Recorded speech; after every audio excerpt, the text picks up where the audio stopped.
Audrey, thank you very much for that kind introduction. And thank you folks in the Hillsdale College community for inviting me and for coming to listen to the talk. Specifically, I want to thank Doug Jeffrey, Marky Rep, Matt Bell, and Kyle Inman for their assistance in preparing for this talk. Matt did an excellent job of providing an overview of the problem, and I'm going to take a deeper dive in.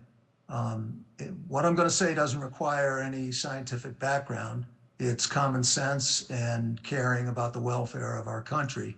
But I want you to know that this talk was presented to PhD candidates at Harvard and MIT, and it will be presented in grand rounds at a couple of hospitals in the next month. So it is comprehensible, but it's not dumbed down. And I look forward to your questions. Let me start my talk by saying I've had a little bit of a rough road over the past few months, 6 months or so, and that's why I'm delivering the talk remotely. I developed a serious cardiac arrhythmia, ventricular tachycardia. It started 7 years ago, and it increased over the months of the summer and the early fall. My journey has involved getting shocked by paramedics on my living room floor, many ambulance rides, and many hospitalizations. And in November, it was critical, and I'm very grateful to be alive right now. And the experience shows the good side and the bad side of medicine. On the good side, I was fortunate enough to have the complete attention of 2 world-class doctors who spent 6 hours, one going on the inside of my heart and one coming through my chest wall to the outside of my heart to electrically map the aberrant signals in my heart and to ablate them. And so far, knock on wood, since November 18th, I've not had a problem. On the second day after the procedure, I was still in the intensive care unit. A cardiologist came by to round on me. And he's an advocate of wider use of cholesterol-lowering statin medications than I am. So he started to cite the literature about why I should be taking more cholesterol-lowering medicine than I was. And I asked him if he had read the studies, and of course he had, and if he understood that the endpoint of the study that he was leaning on wasn't really appropriate for the situation. And he said, well, he had, and there was some debate about that.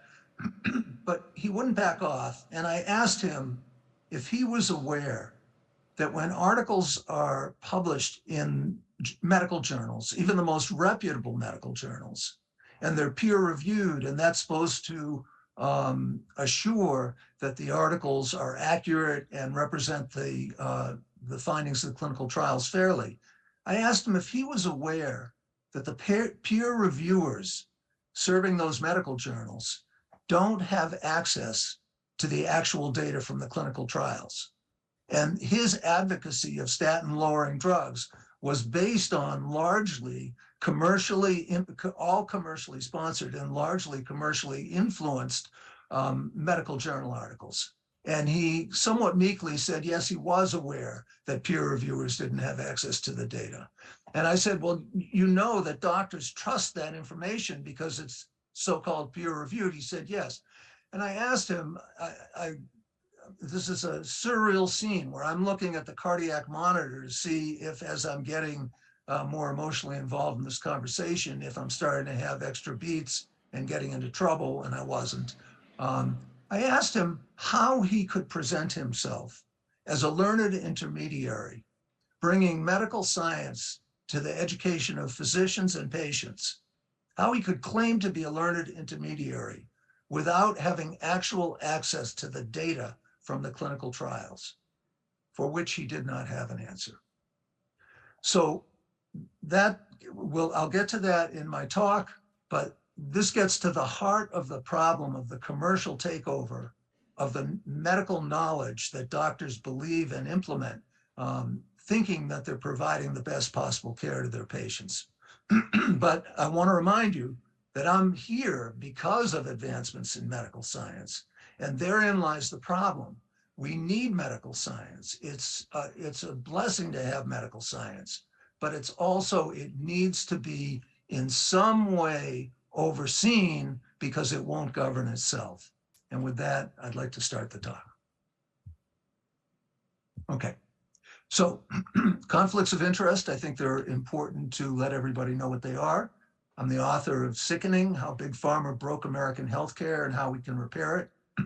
And I recently served as a plaintiff's expert in litigation involving the drug company Celgene for regarding the drugs Thalamid and Revlimid, cancer drugs. Okay, here we go. So the easiest way to look at the health of a country and to compare the health of a population with other countries is to look at life expectancy. This is a chart. The blue line is the average of 11 other wealthy countries. The green line is the United States. And what we're measuring here is life expectancy at birth from 1980 to 2021. If you look back in 1982 is when I went into medical practice. The United States was just about equal with the other wealthy countries in terms of longevity of Americans. And as the years have progressed, you can see that the green line has fallen further and further behind the blue line. Americans, well, we were getting healthier for sure, living longer for sure, but we were losing ground to the citizens of the other wealthy countries. And then in 2019 and 2020, when COVID came in, our death rate, our longevity went down, and it went down again in 2021.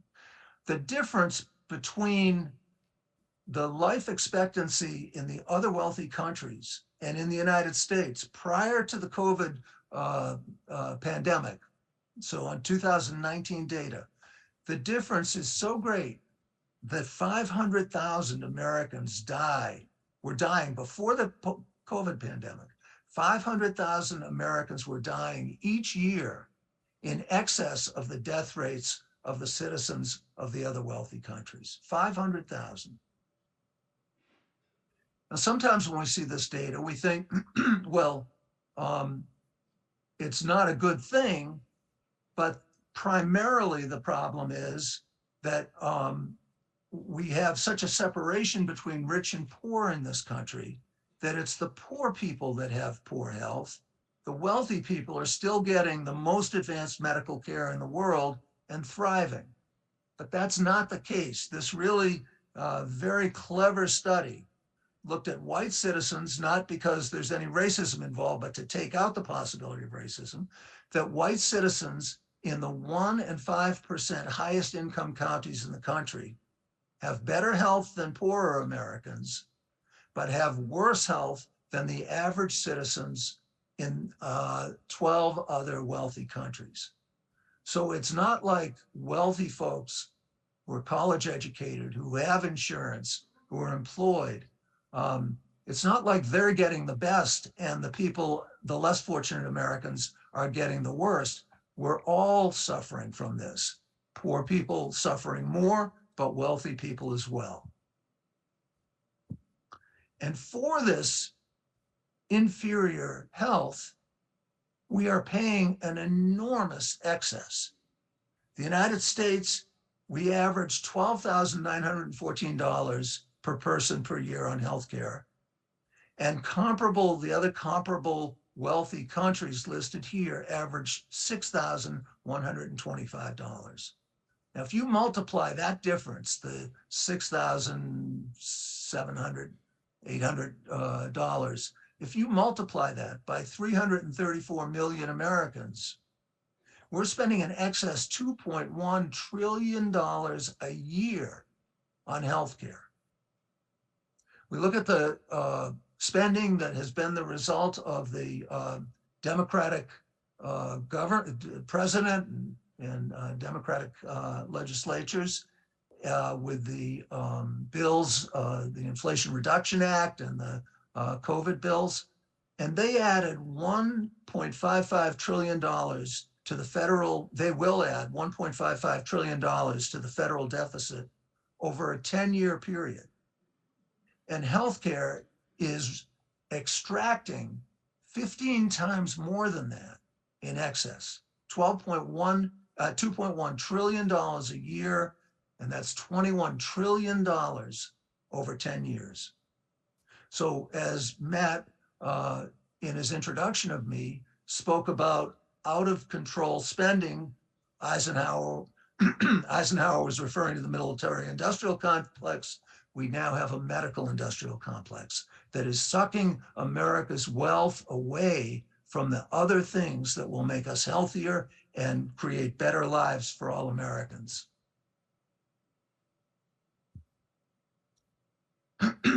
So we ask, well, there's this tremendous disparity between the United States and other wealthy countries. What ought to be the primary goal of our healthcare?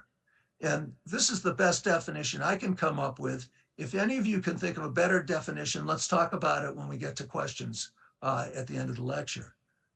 But I think as a general statement, the primary goal of American healthcare ought to be to maintain and improve individual and population health most effectively and efficiently. We're not doing that. So if that's the primary goal, it raises two critical questions. Why are we failing so miserably on the achievement of this goal? And why are doctors and other concerned, educated, committed healthcare professionals willing to go along with this dysfunctional system? And what I want to propose is that one of the fundamental reasons for the disparity between the health of Americans and the health of people in other wealthy countries is that the analogous to the military industrial complex, we have the medical industrial complex, and this medical industrial complex has captured what doctors and the public take for medical knowledge. I know that's a radical statement, and I will show you as we go on how that evolved. We go back to 1981, excuse me. If we go back to 1981, this is an important time for me because I was finishing my residency and starting a 2-year Robert Wood Johnson Fellowship where I learned my research skills. And at the time, the commercial intrusion into our medical practice wasn't an issue. As a fellow, we would spend hours dissecting the articles in medical journals, and never was it an issue that there was commercial bias. But 1981 was a pivot point. Derek Bach was president of Harvard University, and in Harvard Magazine from the spring of 1981, he said that universities' reliance on industry funding for research is causing, quote, an uneasy sense that programs to exploit technological development, meaning make money from technological development, are likely to confuse the university's central commitment to the pursuit of knowledge. And why did he say that? There were two different forces that were coming together. Grants from the National Institutes of Health and the National Science Foundation were going down. They had gone down through the 1970s, and universities had to turn to commercial sources to support their research, saying it was not only prudent, but it was essential for them to do that. So universities that had been independent of commercial money and could pursue knowledge for its social and scientific value suddenly became were drawn into the marketplace, and they were producing knowledge for commercial value, not social value. This is a key quote here. This article from 1982 from the journal Science. Scientists who 10 years ago would have snubbed their academic noses at industrial money now eagerly seek it out. And you folks who are now at undergraduates at Hillsdale College, you've grown up in this environment where it's normal for the professors and the academics and the folks who teach medical school to have commercial relationships. But it wasn't always that way. And I'm not sure it has to be that way in the future.